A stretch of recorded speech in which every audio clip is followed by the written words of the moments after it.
You must get a lot of people now ringing up, messaging, texting, saying, hey, can I grab 20 minutes, 15 minutes to talk about all the secrets of your success? Yeah, it's actually really nice. I've been in this industry for such a long time, and I think when I first came in, there was so little known about it, and I could see my pathway. And for me, I think I like to think that I'm a little bit more of a visionary in terms of the longer term picture. And I've always really found athlete mental health fascinating and how they tick, and I've loved high performance. But to now see so many people understanding and talking about the industry and what we're doing and like where it really makes a point of difference, it's actually really nice feedback for us to keep moving forward. So I love that component of it the most.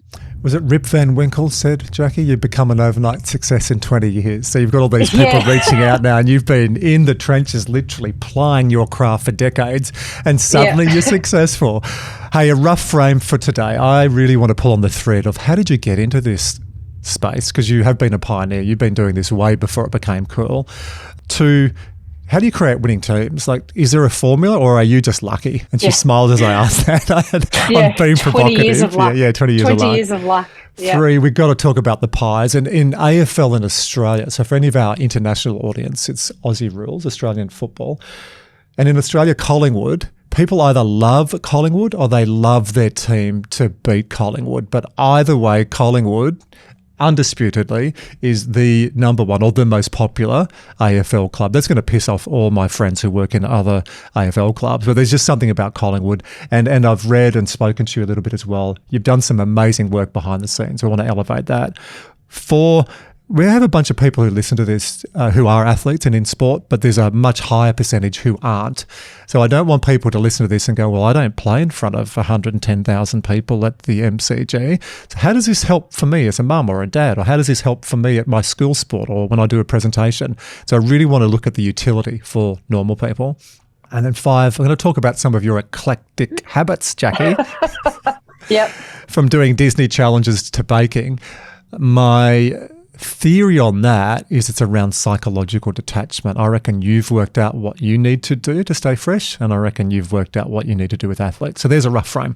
Yep, that sounds great. Let's get into it. In the beginning, little Jack, what was she like? Well, I've always been super competitive, but I love achieving, and I'm actually prepared to get in and get my hands dirty. And you know, as a kid, I was always like that, always had my head in a book. I remember it was some reading, I think it was the MS Readathon we used to do. I can remember the MS Readathons, yes. Yeah.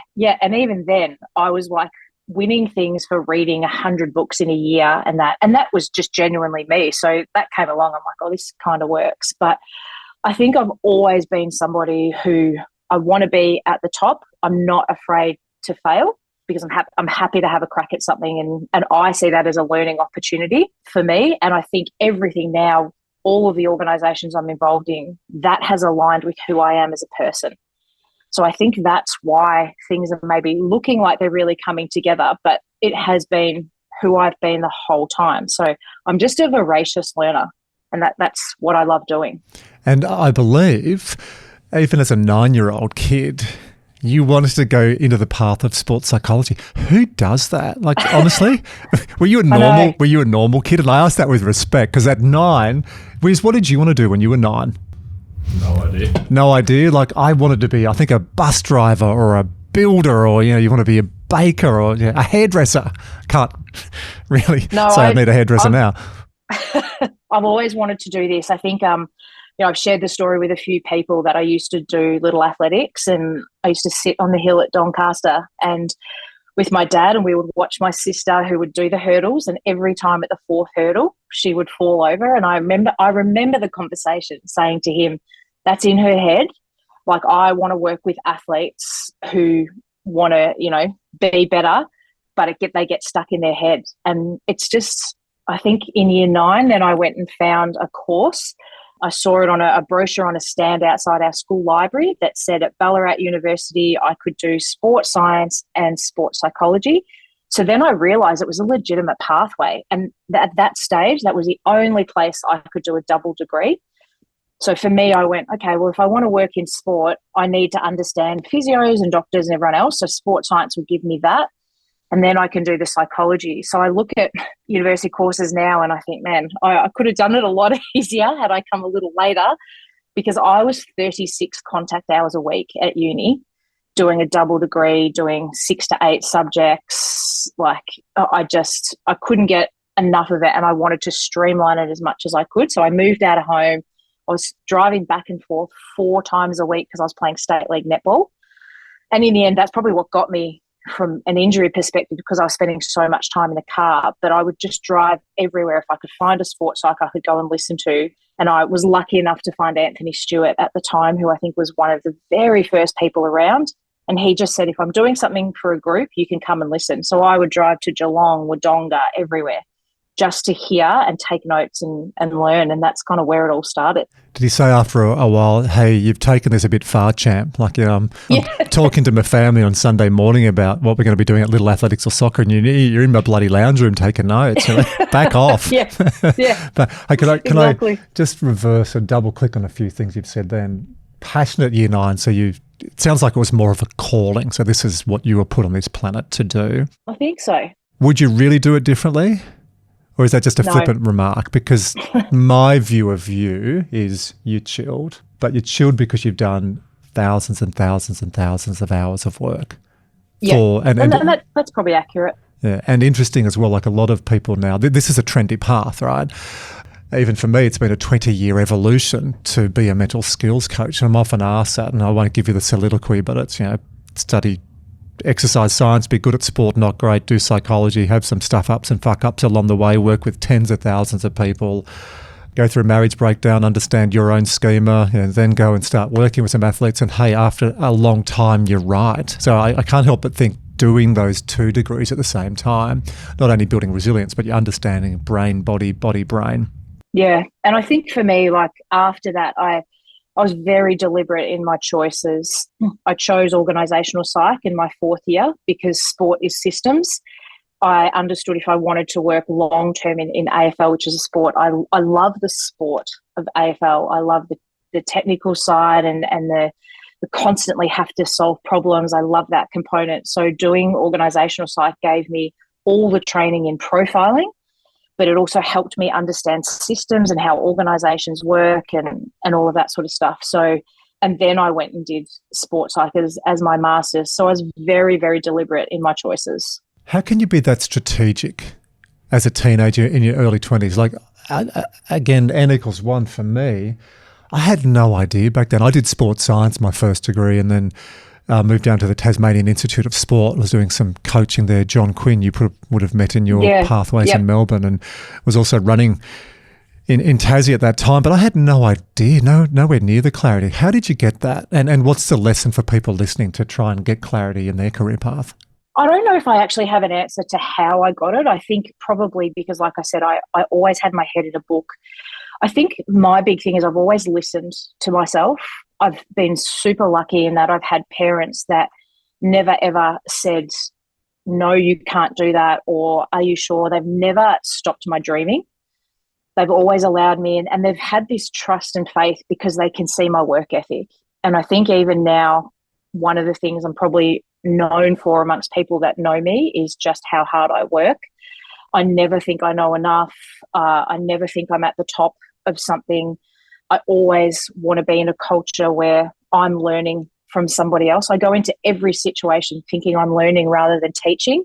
And I understand when people say I'm teaching them a lot, but I think I'm learning more than I teach. And when I go into situations like that, I'm very close with my family. And for me to move out of home at 18, move up the country, drive back and forth, the hours I was prepared to put in, I think I'm reaping those rewards.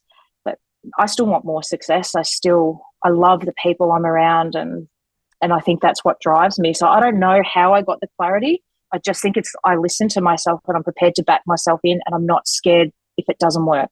What's your view when some young punk rocks up and says to you, I see all the success you're getting with Collingwood and I know you've got this other success history. Is there a course I can do, or is there an app I can download and then I can become like you? Yeah. People ask that all the time, and I don't mind them asking that, but I think what I just say to them is have a work ethic. network. I think networking has been one of my biggest strengths as well. I'll go and talk to anybody. If someone says that's a good book or that's a good person to talk to, or whatever it is, I'm happy to do that. So people do come, they see the shiny result, but I think that old iceberg adage where, what's going on underneath, that's the part they don't see with me. Like this morning, you and I sitting here at 8 o'clock, I've already done an 8K session this morning at 5 a.m. so that I could get in, get myself ready, do what I need to do, set my day up, and I'll probably finish quite late tonight. But yeah, people don't see that. I don't need them to see that. I just know for me, that's part of my process. People see you sitting on the bench for 80 minutes and go, oh, how cool is that?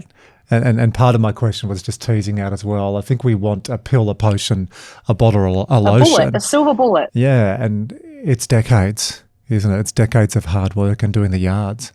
Yeah, and that's sport though. I think sport and even businesses, everyone wants a silver bullet and there isn't one. I'd like to be able to say that, but then you don't get the enjoyment of the journey and you don't get the lessons along the way if you don't do the process. And that's, I think, where Collingwood is aligned so well with me right now as a human, is because we're very entrenched in that process. And that, to me, that's the journey. That's what I love. I can't wait to talk about Collingwood. I've just got a few questions. I'm going to go off script. I told you we would do this. When you started Psych 15, 20 years ago, sports psych, so different to what it is now, where like most professional teams have a mental skills coach, sports psychologist, or someone in wellbeing that would have that extended role. We talk about feelings and emotions now, whereas when you started, it definitely would have been, all right, you're a hard insert so-and-so, or you're not, and you get off the squad or toughen the fuck up. That shift from deficit to skills, can you talk to me from your lens? How have you seen that change? How has that changed the way you approach your craft? Where the change has been, I think, just in the understanding of, people have always talked about 99% above the shoulders, but 99% never did anything about it or never understood you could do something about it. There have been a few pioneers before me that I think, were attached to the AIS, like your Jeff Bonds and those guys that were around, Noel Blundell's. They were around for a long time and they always gave me time. And I think they seemed to be the exception rather than the rule. And it was only at the elite level. And then I think when I came in, there was maybe 6 people that went through my master's course with me. So there was still not very many accepted. And so it was a lot of the theories, here's goal setting, here's self-talk. It was all superficial topics. Now what I see is the real day-to-day understanding of where we place within a program, and it has to be consistently embedded into a program. Having someone in there for 2 hours a week doesn't work. Go see Jacqui. You're getting nerves or you're dropping the high ball in the big games. Jacqui will sort out your shit and your problems. Go see her. Yeah. And that's the language that it was at the start, for sure, and that you were the problem solver. Now I think where the evolution has come is you build relationships. My biggest asset with any of my colleagues, my athletes that I work with, the coaches that I have to work with, is build a relationship with them. Know who the human is in front of you, and the understanding of the relationship to then give the skills rather than fix the problem. And it's every day building those skills. I always say, if you're a footballer or a tennis player, if you're a CEO, you did not get to that yesterday. You built that up over time. That's exactly what I've done. It's exactly the same process. It's just now people are seeing and getting a better understanding. And I think society is understanding where mental health fits. And so now all of a sudden we're sexy to be doing our job. It's bloody hard. And emotionally draining, and you build your own resilience all the time. You've also got your own life happening. But I think the way it's evolved now is really understanding all of the pre-work and the skill building rather than the problem solving. I love that. And the analogy, we talk about a mental skills toolbox or a psychological skills toolbox. So if you look at your day, I imagine, and some of what I've read in the paper as well about some of the athletes at Collingwood who've come out and said that they've had anxiety or they've had depression or they've had challenges in their life as well. So sometimes you still got to go into the deficit model, don't you, in your role? You've got to absolutely have that suite. And again, for anyone listening to this who goes, oh, wow, I want to do what Jack's doing, it's an amazing profession. but you really do need to have a lot of experience, a lot of education, and a lot of openness to learning. Like you've said, you've been doing this for decades and you're still learning every single day. Patience is just underestimated. Like, I think, when we were saying before, I want to do what you do. Like, is there a course I can do or whatever it is? Number one, you have to be prepared to put in the hard yards. Like, it's 6 years to just complete a psych degree.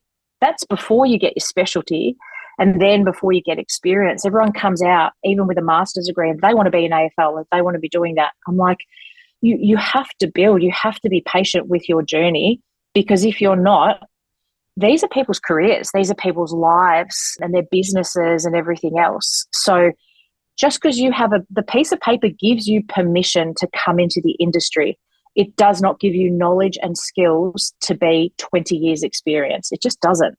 Imagine you get a phone call. All right, hello, it's Noel here. No, I'm calling from the English Premier. That's a horrible accent, isn't it? It's a good try, though. All right, get on a plane, come and see me. Noel wants you to go over and work with an English Premier League. That's a football team. Or you get, hey, it's Randy here and I'm with the San Francisco 40. Is that a better accent than the other one? How about I just do it normally? Yeah, Noel rings you from the UK, or Randy rings you from America, and he wants you to go and work with an NFL team because he's heard that you're amazing, what you've done with Collingwood. He's heard McRae in the paper talk about you. Players openly talk about how much you've influenced not just their game but their lives.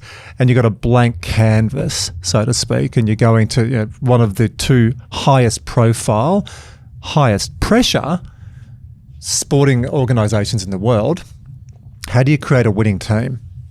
The first answer to that is I don't create a winning team. A winning team and culture creates itself by the people that are in it. And that's the fortunate part where I've been with Melbourne Storm, with Collingwood.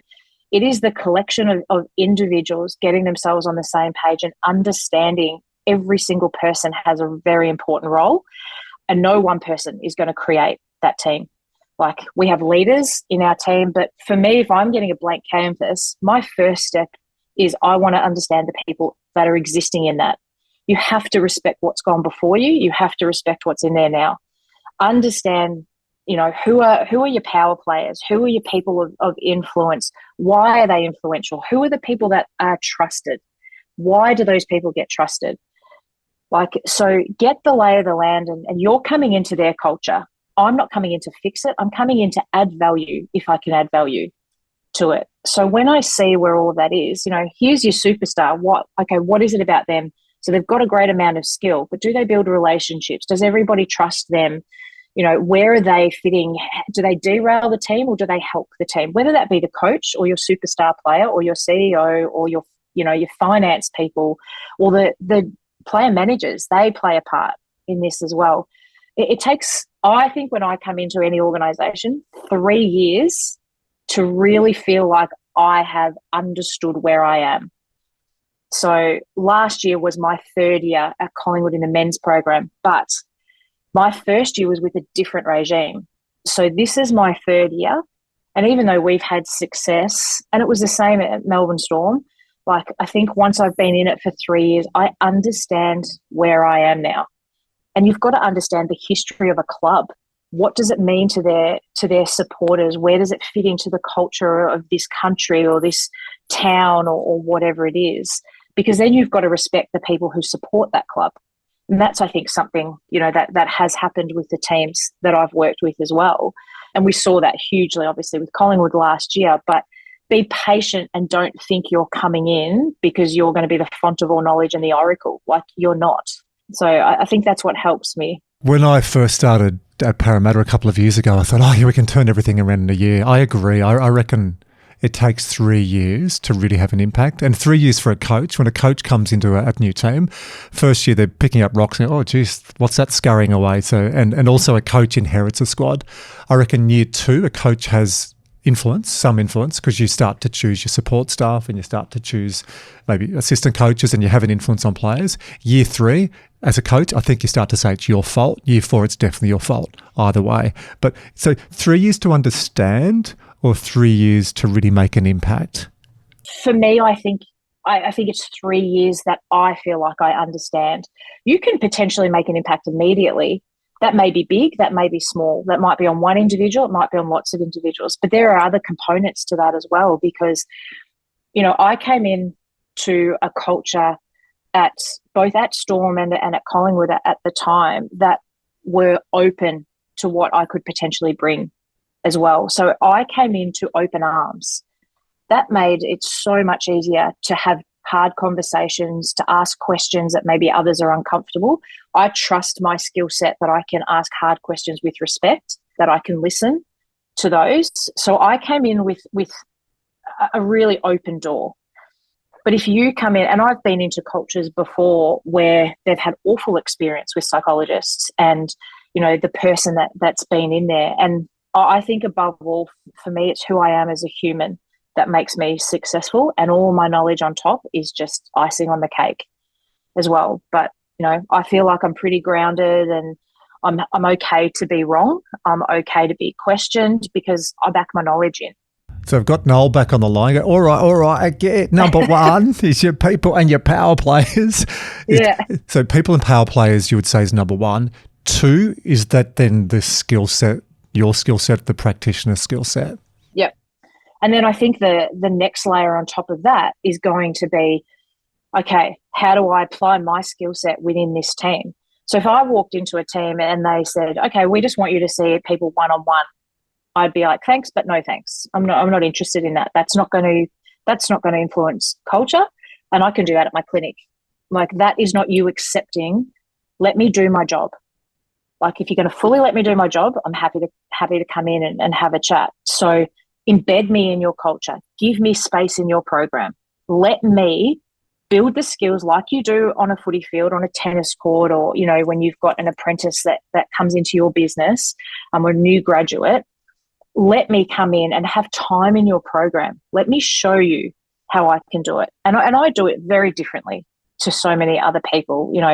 There's a lot of humor. There's a lot of interaction. I spend a lot of time using a whole heap of resources. It's not just sitting and talking. Sometimes it is. Sometimes it's presenting. It's leading discussions. But give me time in your program to show you what I can do.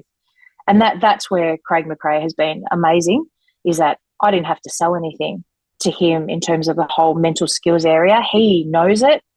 He made time for me in his program, and he said to me, I had some knowledge of him because we'd done a little bit at Storm, but for a coach to sit there and say to me, I want you to be the best at your job in my organisation. How do I help you do that? Is that what he said during your interview? Yeah, 100%. That's the first conversation that we have is, this is what it looks like for me. You tell me what it's looked like because you're the expert. Like, to go into an organisation that appreciates your skills and what you can do, I respect that so much. And so I am going to treat that with kid gloves. And I understand then I've been given an amazing opportunity. And you just can't buy that. And that's why it's the people that are here. For the girl in year 9 who had a very clear vision of her vocation to be a sports psychologist and work at the pointy end, to then have the head coach of Collingwood, one of the leading football teams, in fact, one of the leading sporting franchises in Australia, say, my role is to make you successful. How do we do that? You go back to that moment, you must have just thought, this is like strawberry flavoured rocking horse shit. Like, this stuff doesn't exist. Yeah. But you know what? I walk in with a smile on my face every day because I genuinely love the people. And I've been at Melbourne Storm for 8 years, and I just love the people there. Like, to not see those people, to not be involved with those people. And it's when you get success externally, people see on the field. And I've been so lucky to be part of, some great wins and experiences. That's a very emotional experience for me. I am a very emotional person. I love my people, and my people are anyone I'm involved with on a day-to-day regular basis. I just love the sitting back and watching them shine, watching them succeed. Like, I take great pride in seeing someone live their best life and knowing that I played a small part in that. I can't bottle that. That's worth more than money to me. Like, anyone who comes into elite sport, I think they're going to make a lot of money. You won't. The money goes to the head coach, maybe your CEO, but definitely your athletes. It doesn't come to the rest of us. You know that. But it's not about the money. You just can't put a value on how good it feels to just see the people that you love do well. I wish you showed a bit more enthusiasm. So for those people watching this on our YouTube, you'll just see it. Oh, you light up. I can see you love this. You've definitely chosen the right craft. The right craft has chosen you. Now, I just know Noel and Randy still want to finalise this. So I've got 4 or 5 steps. And this has been really good learning for me, Jack. Thank you. One of the things about a podcast, you ask questions that you've been wanting to ask people. It is. And I think for anyone who's involved in a team, the majority of our audience, work, sport, I think this is a really good overview. I reckon you got a book in you. Have you thought about writing a book? Yeah, I have. Lots of people have spoken to me about it, and I guess the part of me just goes, yeah, but I'm just me. I think I will. One day, I think if the right person comes along to help me do that or looks at that or whatever. But yeah, I've had lots of people talk about it. I think I just enjoy these conversations because I learn from them as well. And yeah, and I love being able to share how lucky I am with the people that I'm involved with. Here's your chapter outline: how to build a world-class team with leading sports psychologist Jacqui Louder. Number 1, understand the people and the power plays. 2, you've got to have skill set as a practitioner, and I'd say that's from deficit to skills and the ability to know which tools to use at the right time. And that's 3, application within the team with trust. Underneath everything you've said is psychological safety, which is built on that bedrock of trust so you can have those conversations. 4, what I'm taking from talking to you and having listened to you in other podcasts, it's the freshness and the adaptability as well, that you don't just sit there and go, 2023, we won the GF Grand Final, let's just roll the same out again. I don't think you'd ever do that. It's a constant evolution. And you've been at the Storm for 8 years. I think a limiting belief that I'm slowly starting to challenge is how long can you maintain your relevance at a team, as a professional team? I spoke to Owen Eastwood. Have you met Owen in your travels? No. So he wrote that wonderful book, Belonging. He's worked with multiple teams around the world now. Yeah, from Kiwi. I'm halfway through that. Oh, you are? Yeah. So Owen, he has been working with the English Olympic team, the British Olympic team. He reckons you can be with a team for years and years, as long as you keep evolving and you're adding value and you don't just stay in the same job description, that you start to have a bit, spread your tentacles a little bit further. Yeah, well, I think that the purpose of learning isn't to affirm what you believe. It's to evolve your beliefs. For me, that's the biggest thing. So if I'm prepared to evolve, if I'm standing still, if I'm bored, the people working with me must also be bored of me. That's my theory. If I create a learning session for any athlete or organisation I go into, if I'm not into it, how could they possibly be into it? I want to be interested and entertained and have conversation, and I want their feedback and I want engagement. And I think when you build trust, to me, having high engagement creates that strong connection, and then the rest is laid out in front of you. But I think that feeling of trust also, as we know, produces that oxytocin, which is that that real, when you give someone a hug, that release of oxytocin, that's what trust does as well. So I think when you've got cultures that can do that and opportunities to do that, but yeah, to me, if you're not evolving within what you do, then it is time to leave an organisation. I can't help but think of the word at the moment, Jack, social contagion theory. How you show up is how others show up. And I can imagine the enthusiasm you've got and the science behind that, or the psychology, the mirror neurons in our brain. So I'll give an external example. So someone shows up at home, you've had a shitty day at work, you get home, you've been on the phone talking to your boss or your manager, you're under the pump, you walk home, you start yelling at your kids, at your partner. Half an hour later, everyone's yelling, "What's your problem? What is wrong with everybody in this house?" And then you walk past a mirror and you grab a reflection of yourself and go, there it is. There's the problem. The way I've showed up, now everyone else is in a shitty mood. Regardless of I have to think of this having 4 kids, because when I get home, my kids don't give a stuff about what I've done. Archie, my son, will love that I'm talking to you because he loves sport, and he loves that I work in defence. But every other company, they don't give a shit. So setting or resetting when you go home is really important. So that just coming loud through what you're talking about as well is turning up with energy, being enthusiastic. If you want your team to have energy and to have vigor and to have life, if you rock up and go, "All right, guys, today we're going to be talking about how we perform under pressure," and Snoozeville. You've lost them. Yeah. So there's your chapter outline, Jack. I reckon number 1 is people and power players.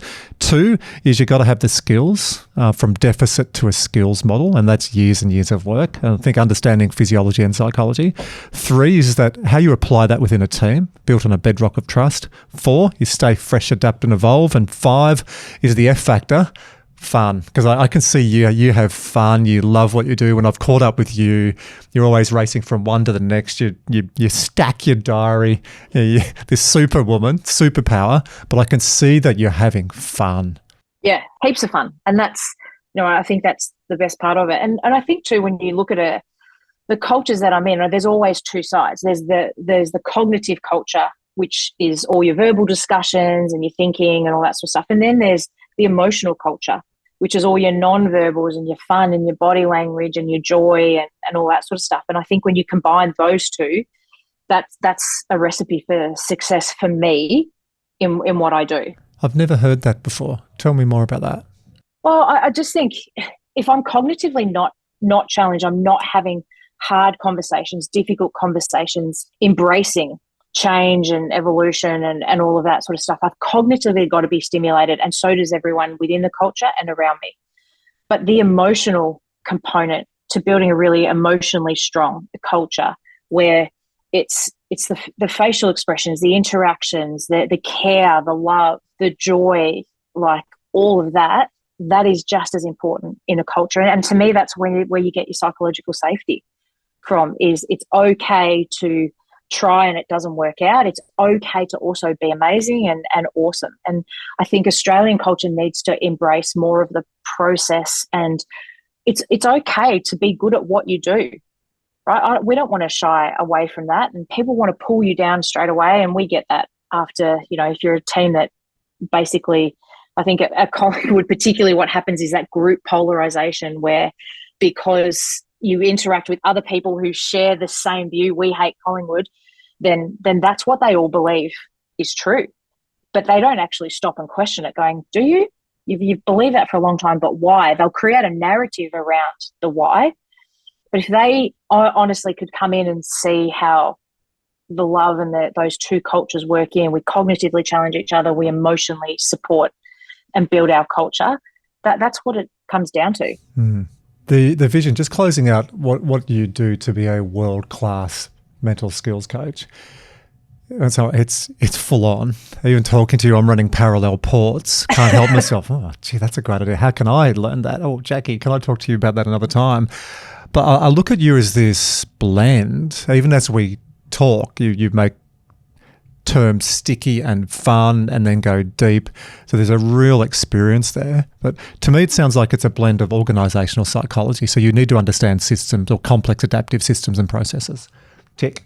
I think that's where a lot of people struggle when they go into teams, if they haven't, 1, studied that, and 2, I think studying it is one thing.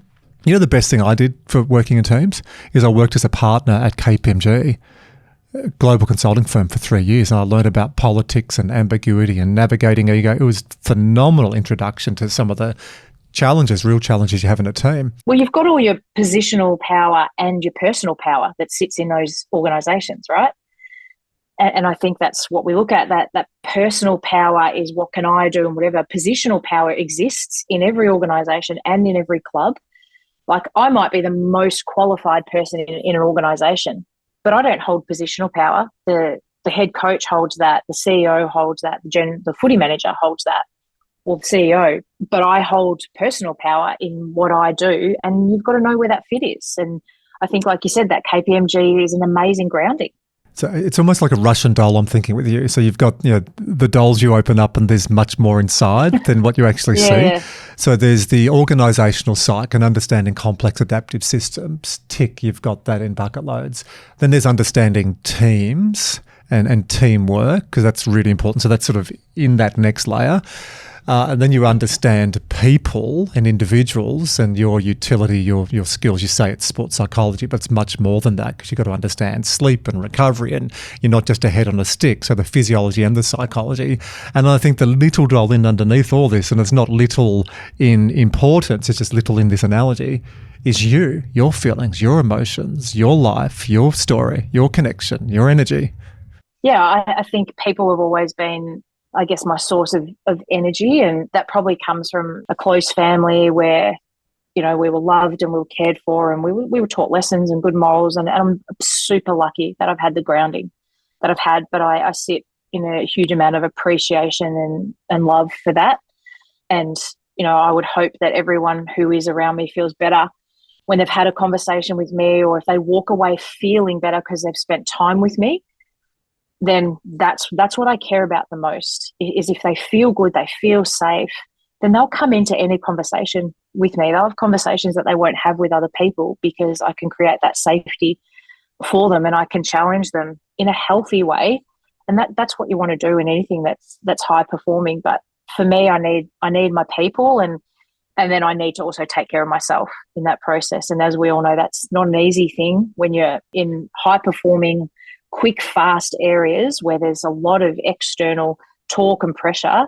But I just know how to reset myself as well. Have you always done that, or did you learn that the hard way? I learned that the hard way, for sure. When I first started my career, I took every opportunity that I was given. And I don't regret that, because I learned so much from that. But I ended up with chronic fatigue, and I battled that for 5 years. And that was a huge learning curve for me. And it happened to me because I burnt myself out. And I got to a point of, I was sleeping for 5 months. I slept 19 hours a day. And I just had to completely start again. I'd walk 2 meters and I'd have to rest for 3-4 hours. I couldn't hold a pen. It was too much. It was exhausting. And I learned the hard way that more is not better. It's about working smarter, not harder. It's taking the opportunities at the right time. It's also sometimes being prepared to say no.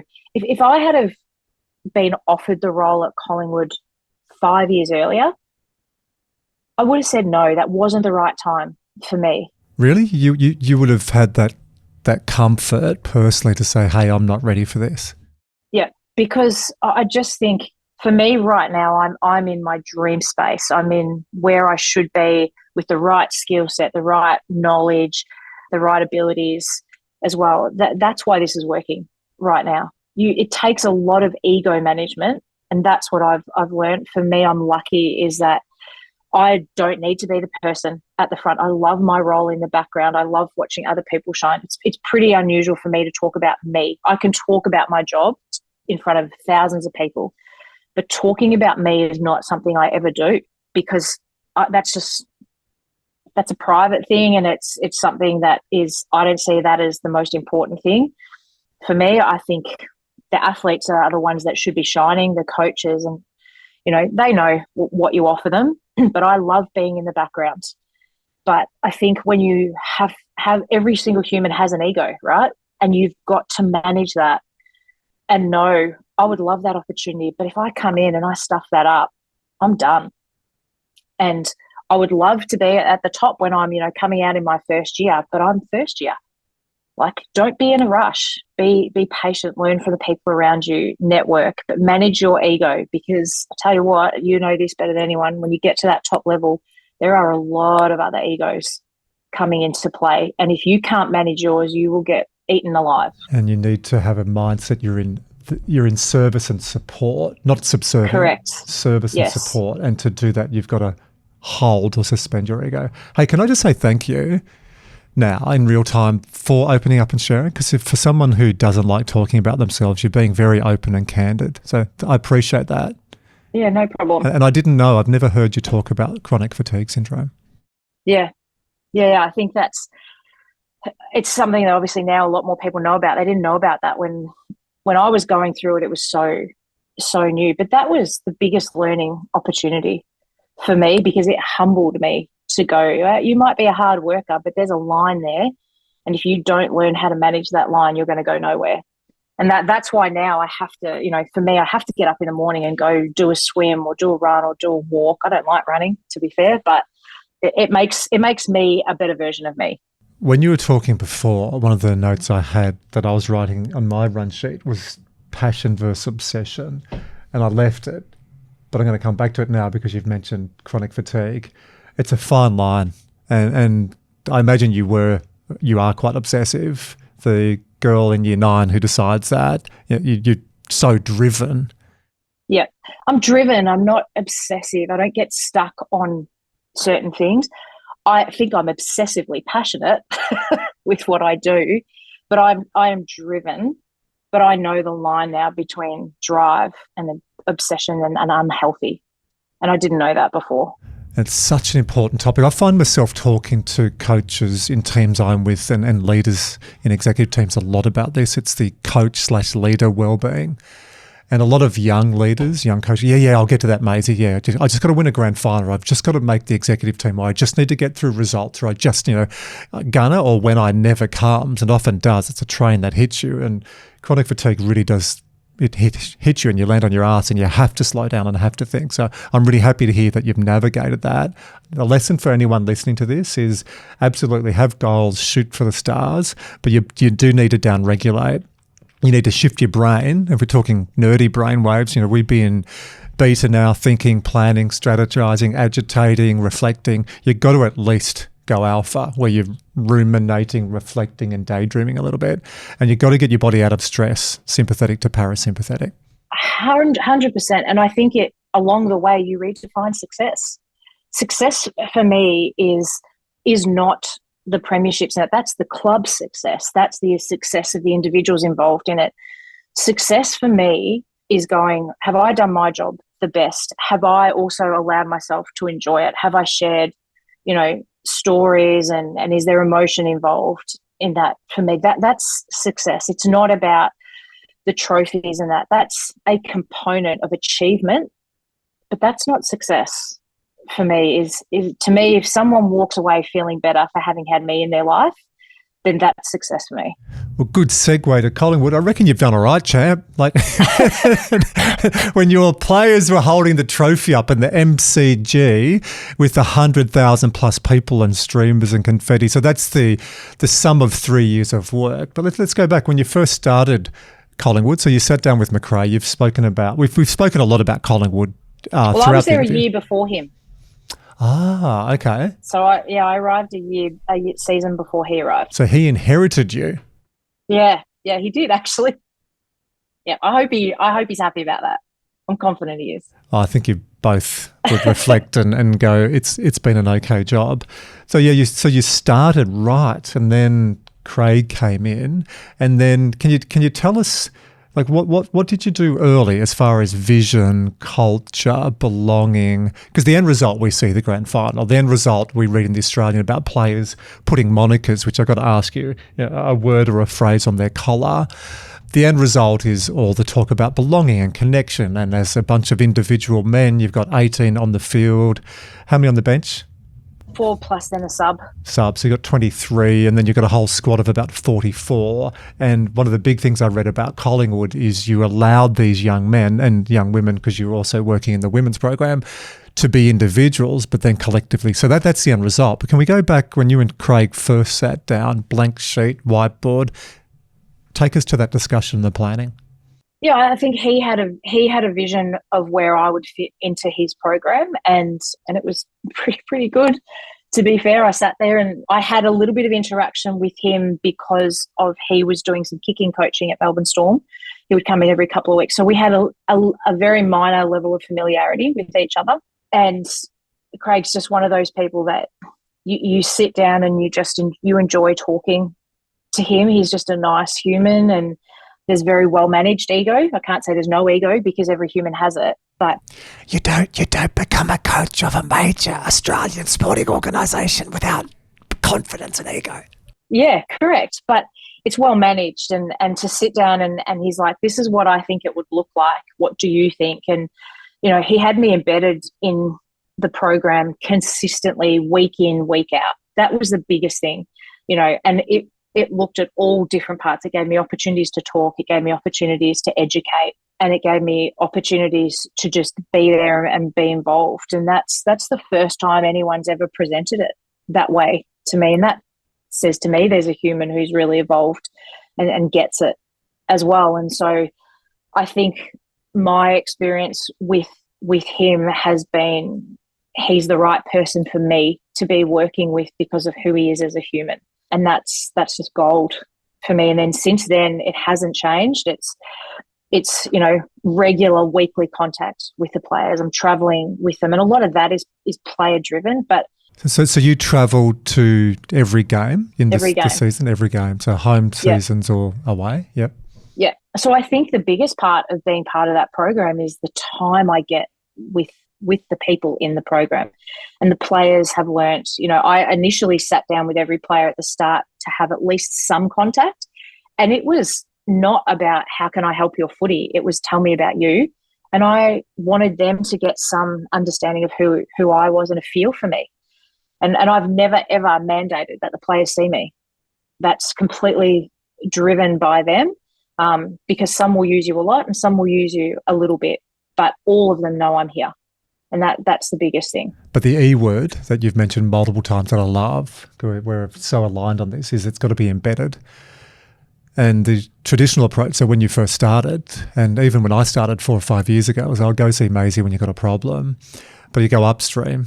You're spending time with the coach, aligning the program, you're doing group sessions, you're doing skills, just like you go to the gym to do reps and sets to get fit, fast, powerful and strong for your body. You do the same, get fit, fast, powerful and strong, doing reps and sets. But it's not just individual work. You're working with the coach and coaches, you're doing education. Sounds like that's then the sort of almost the end of the line, come and see you for that sharpening for the individual work. But you've had so much contact in other parts of the program. Yeah, and I think when you are able to be around a lot, you've got a lot more chance to have conversation with people. And I think the other thing that this program, and Storm's always been very open to this as well, is I can go and I can say, what do you think about this? I can bring in something completely left of field from my org psych stuff and say, I think this is really valuable, and have, we make time to talk. I think that's the biggest thing in this program. We make time to talk to each other, and it's safe to bring up something. And because there's a real trust that, okay, well, you know what you're doing. I've brought you into this program because you know what you're doing. I'm going to let you do it, and I'm going to trust that it's going to have a relevance and whatever it is. And I didn't get checked with what are you presenting to the players. We get asked, and so many times, I actually couldn't tell you how many times Craig or another coach has come to me and said, hey, what are you doing in your session this week? And it is so aligned with what they were doing, and yet we've had no discussion. I'm like, I'm doing this. That actually piggybacks onto that really well, because we're all on the same page. We're in the same carriage on this train. And, and we're having a great time doing it. And we feel everything together. We feel our losses, we enjoy our wins. And at the end of the day, we're okay because we have each other. I know you and I with our schedules trying to get a time. So NRL and Super Rugby's just started, AFL's just started. So there's a drop in my diary. So there is some more space. I'm assuming, is it similar for you in your role that you front load a lot of that in the off season? Like you're traveling with the team, I don't. So there's still a lot of work with that. But do you see a shift in your role from when you start playing, that the intensity from your end as the sports psych drops a little bit, or is it similar all year? It's pretty similar all year. It doesn't drop, because the way I was in the program pre-season, the topics might change and the actual interactions that you have, but it's consistent the whole way through. There is no drop. And are you still doing sessions every week with the players? So you're running group education sessions? Yeah, and I can change that up if I want to. But yeah, every week I have interaction and time with the group. Compulsory? It's just like they go to the gym, or is it voluntary? Or is it No, it's part of rotations. So they'll do a rotation of weights, they will do a rotation of treatment, they'll do a rotation where I'll run a session with them on something. And sometimes you, as we all know, weeks come and go, you have short weeks, long weeks, whatever. So sometimes you'll take that out, but there's never a time where I don't have some opportunity to be with them. So you've worked out a plan, you and Craig have worked out a plan about trust, and I can imagine there's the formal and the informal. You're building trust in the sessions with players, group sessions, when you're in the coaches' meetings, when you're talking to Craig and the assistant coaches. You're building trust also when you're doing one-on-ones, of course. You're building trust when you follow up and say you're going to do what you do. But you're building a lot of trust in that informal. When you're on a plane with people and you're heading to WA and everyone's feeling wrecked on the way back, you're building trust in those corridor conversations as well. So it's a real blend, isn't it, between the formal and the informal? Yeah. I think you can't. To me, the informal is the most important, because there's a comfort there, and there's very authentic, and authenticity has been a big part. And I think for me, one of the sayings I always love to keep in my head is the more darts I throw, the more chance I've got to hit the bullseye. So the more opportunities I have to be with them and have conversations and all that, we'll get to the bullseye when we need to, because I can keep throwing darts because I'm a player in the game. Yeah, I find some of the best conversations I have out of the informal. I had 2 actually earlier this week. It was at a recovery session. So it's not formalised, but a couple of players get there early, they're having a coffee, sitting by the pool because it's still warm enough. We're doing our recoveries here in Sydney at the beach. And they just open up. It's like, so yeah, it's that real blend. That's what I'm trying to learn as well, is that balance between the formal stuff at games and then the informal. And I don't think there's a magic formula. You've just got to be present in both, don't you, when you're with people? Yeah. And I think the more opportunity you have to talk, you get a chance to have, I see talking as, I guess, 2 parts. There's sustained talk. This is what we need to sustain. This is what we need to keep doing. And then there's change talk. And if you create, through sustained talk, you create your opportunity for change talk as well. And that's, if I can do both, then that works really well. Is that your teaching cue? That's pretty sticky. If you've worked on, do players, do you frame that? This is sustained talk, this is change talk, or did that just flow today? It's literally just probably flown out today. But there's another chapter in your book. God, this book is writing itself, Jack. Yeah. I have to get you on board. It has. 2 books have already come out of this podcast, so I'm not joking. Yeah, I think it's often easier. Not often. It is much easier. I see what you do. I'm in total respect of what you do. I see you're a lovely, kind person as well. And then I can go, here's your book. Then when it's my own, you get, no. It's not 6-minute abs, it's 7-minute abs. It's no way. Yeah. Like that scene out of Something About Mary. You tend to get stuck, or I tend to get stuck on my own stuff. And with other people, though, it's less emotional, more mechanical, or more process oriented. So you've definitely got a cracker in you. Hey, the off-season's really interesting, and the off-season for a lot of corporate workers in Australia or the Southern Hemisphere is Christmas. It's when we have time to reflect, and often it's with family and friends, and there might be a few beverages, but you have time, and we need time to make meaning and catch up with thoughts and what's happened. You would have taken time after the last AFL, or you had an off-season. What were your learnings?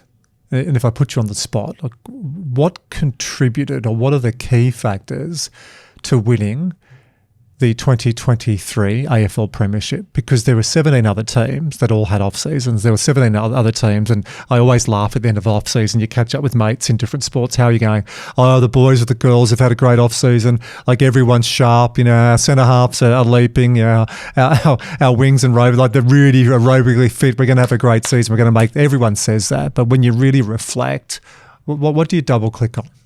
I double-click on our people.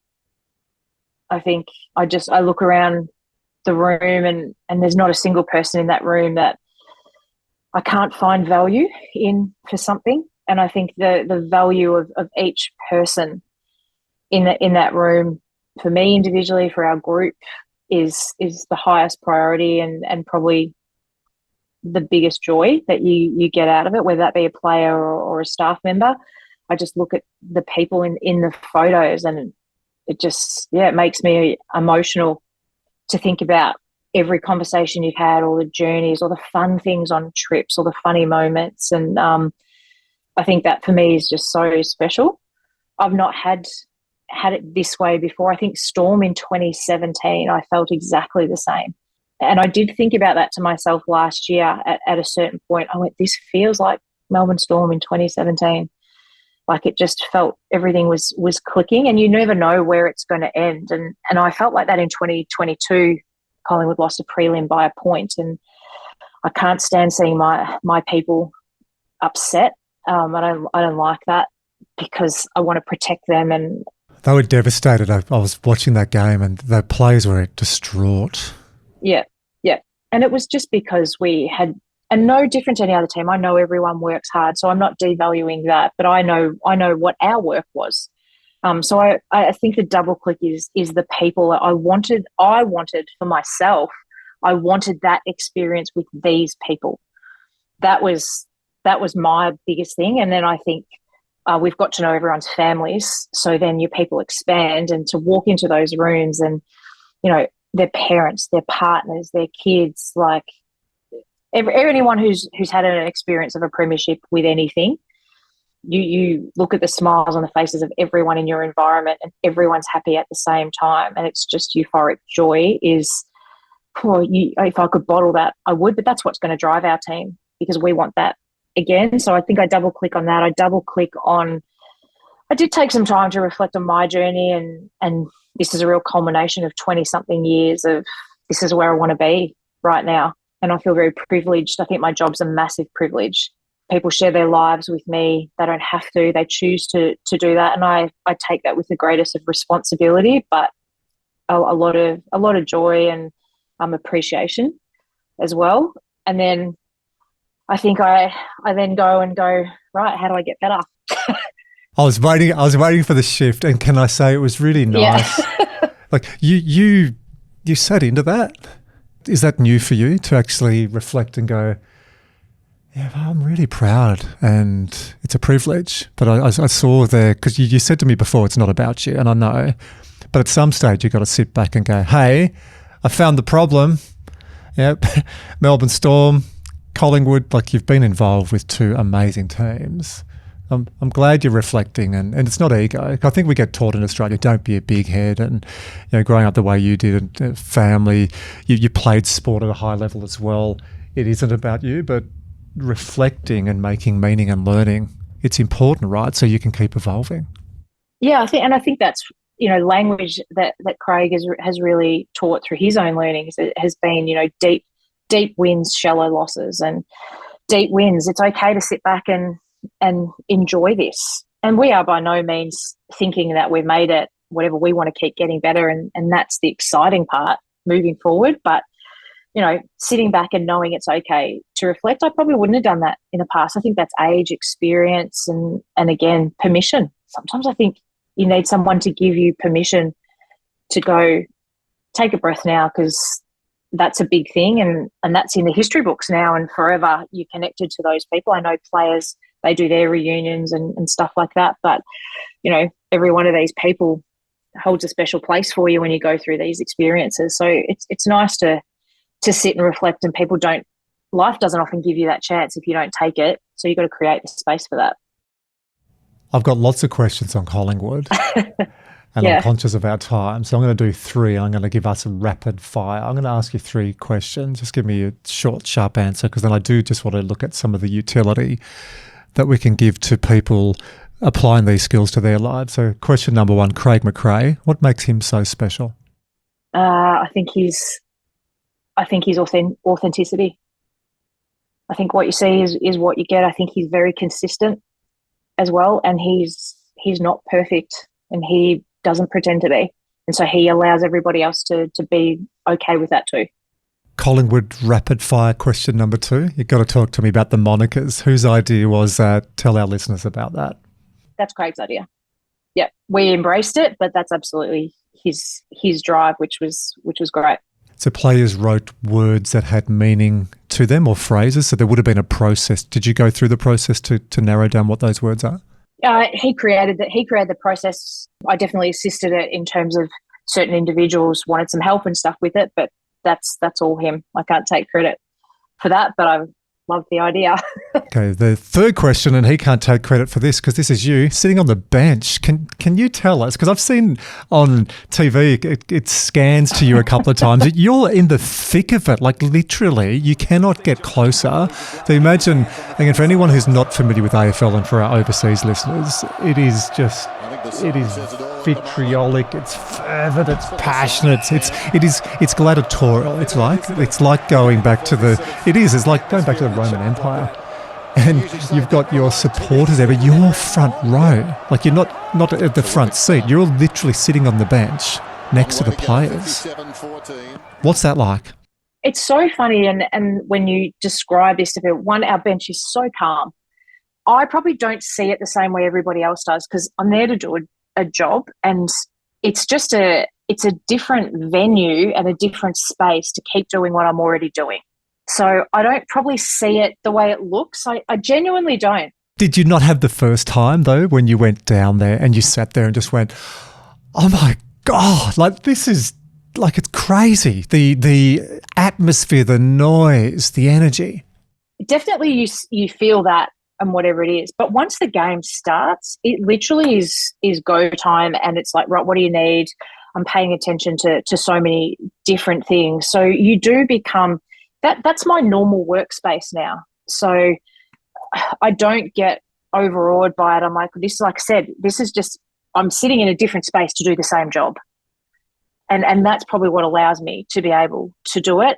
But if I don't see them in comp mode, then I'm missing so much in my opinion, I'm missing so much information. But that was player driven, and Nathan Buckley started that. He allowed that to happen. So I was already doing that for a season before Craig. Oh, so Buckley, when he was coach, he said, I want you to sit on the bench to... The players did.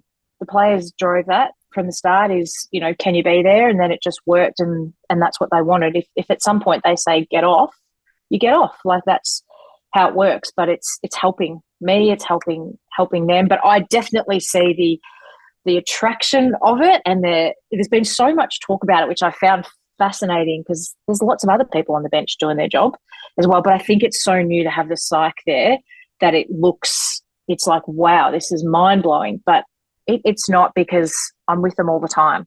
So it's just a continuation. I think it's very new in Australian sport. In American sport, there's some examples, but in Australian sport, it is new. Yeah, You're pioneering. it's new. Yeah. Yeah. Driven by the players, is that because you're calming? Are you like their rah-rah? Kids have their little rah-rah or blankie that they take to bed. Are you a rah-rah? Or is it a blend of being the comfort factor, and also are you giving feedback in real time? Are you sending back to Craig what the energy's like? All of that. It's all of that. Craig's on the bench, so he feels the energy. He's always coached from the bench, and that's what he likes. Yeah, I think you play a different role for different people. Some players use you, some players don't. Like I said, it's just a continuation of what's already existing in our environment. I'm happy to be that comfort for some of them. I know their triggers and whatever it is, and you teach them this is all the skills you're going to need for performance. So then why would you not be there in performance? Like, it just to me is common sense. But I think, it's probably a little bit of that. It's a bit of everything. Well, it's a credit to you that they want you there. Yeah, that's nice. But again, I think because I do sit so much in the space of this is so not about me. Like, it's about what they need, and it doesn't sit with me if I'm not there for them when they want it or when they need it. That's what I'm here for. Like you said, it's a service job.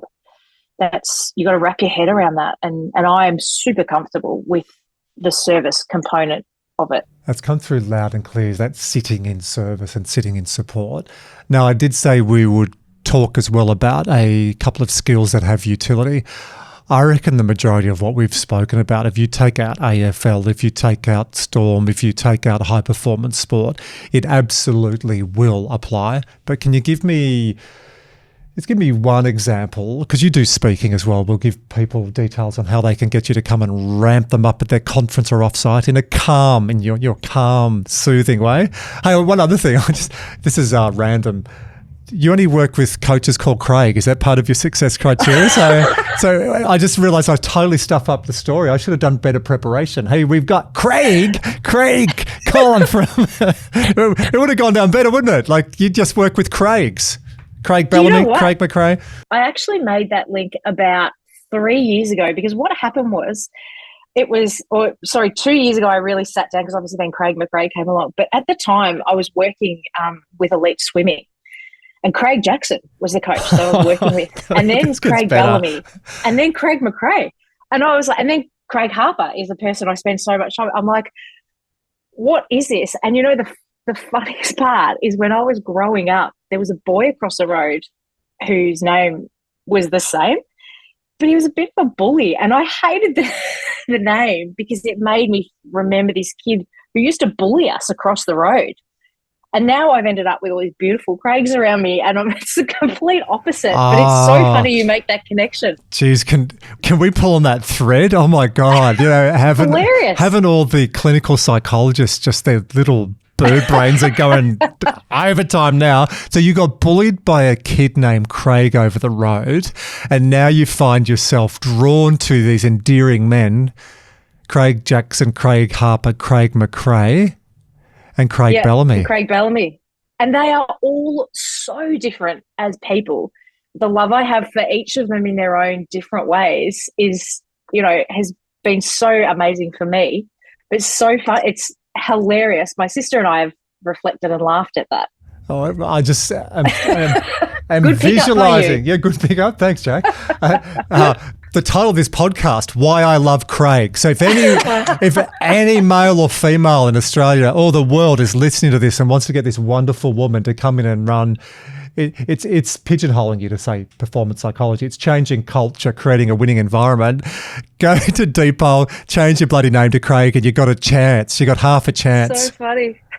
All right, so I'm glad I picked up on that because I just had that little, hey, she only works with Craigs. What's going on here? My God, I didn't realise it. Yeah, are you crying? Do you need to take a break? Oh, no, it's just entertaining. It's so funny. That's the way that's worked out, but it's a connection that it's there. I can't deny it. Well, Jack, in the line of diversity and inclusion, we have a lot of people who listen to this podcast who are not called Craig, and a lot of them aren't in sport. Give me one example that you find yourself, especially when you're working with corporate groups, taking mental skills, taking performance psychology, taking the work you've done with culture and getting everyone together. How can that apply to someone listening to this who doesn't work in the high performance world of sport? I think, like I said, it's about finding your levers for evolving a culture is one thing. I think it's learning how to have difficult conversations. It's also about finding the value in every single person in your culture and their skill set and making them the best version of them and being prepared to have difficult conversations. And how do you manage conflict? Conflict's not a dirty word. It's only poorly managed, and that's when it feels dirty. But if you can manage it and sit in it and just go, this is highlighting something for us that we need to be able to be better with, then, so I think from an organisational perspective, they are a system and everyone has a role within that system, and you've got to cultivate the best system you possibly can. You've got to recognise excellence. Don't have it where just the person with the most power has the strongest voice, and so we all have to be submissive to that. Like, let the new person who's come in straight out of uni with the freshest amount of academic knowledge, they have a huge role to play in your organisation. So don't dismiss them. Induce challenge stresses. Challenge is, if I threaten you, you're going to step away. If I challenge you, you're going to step in. So challenge your people, allow them to step in, create a safety around them, but figure out what the right challenge is for them. Don't just set it and go, oh, you're not good enough. Like, find out who they are and what makes them tick, and then put that into your culture somewhere, because you've got some diamonds in there. And I think sometimes people leave organisations, most of the time people leave an organisation because they're not happy, not because they can't do the job. Beautiful words. Healthy conflict should be embraced. And even those words, it sounds like an oxymoron. There's conflict, which is a disagreement in opinion, but that also shows passion and shows people give a shit. It's healthy when it's done in the right way. It's healthy when it's done, you professionalise, not personalise. It's healthy when you set up that environment that you can have those conversations. I think that's critical. I see a lot of unhealthy conflict in organisations, and I see a lot of passive-aggressive behaviour. So there's the two extremes rather than sitting in the middle. Hey, Jack, I'm a bit pissed. Like, one is I know you've got a cognitive bias because I'm not called Craig. Two, when you said that, here's what I took or here's how I felt. And just having that conversation can be a game changer rather than, we go and we magnify and come up with all these different stories. I think that's so powerful. I'm glad you mentioned that. I think you've got to facilitate the whole person growth for everyone who's in your environment. Like, grow the whole person. And when you can do that, they're going to give you back in spades and then some, because you've tapped into who they are, and I'm going to grow you as a footballer, I'm going to grow you as a human, as a son, as a brother, as a sister, as a mother, whatever it is. You might start off only playing this role, but I'm going to grow you, and Because when people leave your organisation, they leave with a lot of information, a lot of IP, and a lot of understanding. Like that's invaluable. You can't put a price on that. You can replace a body, can't replace a person. So understand who your people are, and then all of a sudden, you don't need to do so much replacing. You just keep growing. And two things in sport on recruitment and retention. It's much more readily spoken about on who's joining your team, who's new. Like every year there is a bit of a clean out. You have about, most teams 10, 15%, some years 20%. So the guy or the girl that was next to you, their locker's suddenly gone, there's a new person there. So it's more accepted if you don't perform or the coach changes or the role changes, I move on. We don't take it as personal. Whereas in the corporate world, it's like, oh my God, I've been here for 10 years. What have they done? The second part that I see that's different in sport on that as well is we just have more open conversations, and you have to get the best out of people. So I think that as a utility can really apply across. A lot of what happens in sport doesn't work in the corporate world, but what you said about culture, about getting to know people, about understanding people, about investment, that has massive, massive ability across the corporate world. Now, we're going to wrap up quickly. You say when people understand you, they get you. It's a psychological orgasm. You say this, not me. I have an intellectual and I have an organisational crush on what you do as a craft. So thank you so much for today. No problem. When I check your Instagram account, I see wonderful cake. So we've spoken about how you had chronic fatigue syndrome. You obviously detached through baking. I never would have picked that when I first met you, that you're a baker and a cake connoisseur. A number of years ago, I just said, I need something that has nothing to do with sport. Nobody knows what I do. And so as the nerd that I am, of course, I had to go and learn it properly. I couldn't just bake a cake and then chuck some icing on. So, yeah, I went and started doing cake decorating. And I love it. I love the process of it. I just get involved in it. And I love being able to present something to somebody that the cakes represent something important to them and who they are. Then they don't want to actually eat it because it looks too good. But Wizard, we'll put them up on the show notes. They're freaking awesome. There's an AFL share in here, a happy birthday cake to a friend as well. I imagine when someone gets going, like you do, you probably want to just cryovac it and put it in a vault somewhere so people can see the cake that Jack made. Yeah, I love it. I've loved our conversation. For those people who want to book you, and I do mean this because you're doing a bit of work in the corporate world, I'd love to see you doing a lot more because you're freaking awesome. So for those people that want to book you for a keynote, for those people that want to get you to do some work with their executive team, or even for some of the high performance leaders, CEOs listening to this who want to get you as part of their team and part of their magic formula, how do they go about connecting with you? Yeah, I think LinkedIn is probably the best space to go to. And then I work at a clinic called Perform, so you can contact me there. But LinkedIn's probably the easiest, or through Instagram, the normal channels. LinkedIn's the professional network, so that's the best one. It's just Jacqui Louder too, so boring. I'll spell it out. It's JACQUILOUDER, Jacqui Louder. Yeah. See what I did there? Never heard that before. Oh, it's going so well. He did the stupid middle-aged dad joke right at the end. Parting message before you go and take on the AFL season again this year. Parting message for our listeners. What are you going to leave us with? I think the smarter you are, the harder you're going to fail, and that's actually, for me, that's success. So I think don't be afraid if it doesn't look perfect. Go all in, have a crack, see how you go, but also network and value the people around you. Go into every environment being a learner rather than a teacher. I've thoroughly enjoyed today. I've loved it. Thank you. I appreciate it. It was a great conversation. Oh, good. You're good at this. Thank you so much. Thank you. I've enjoyed it too. I look forward to catching up having me in Melbourne. We'll have a coffee again soon. That sounds great.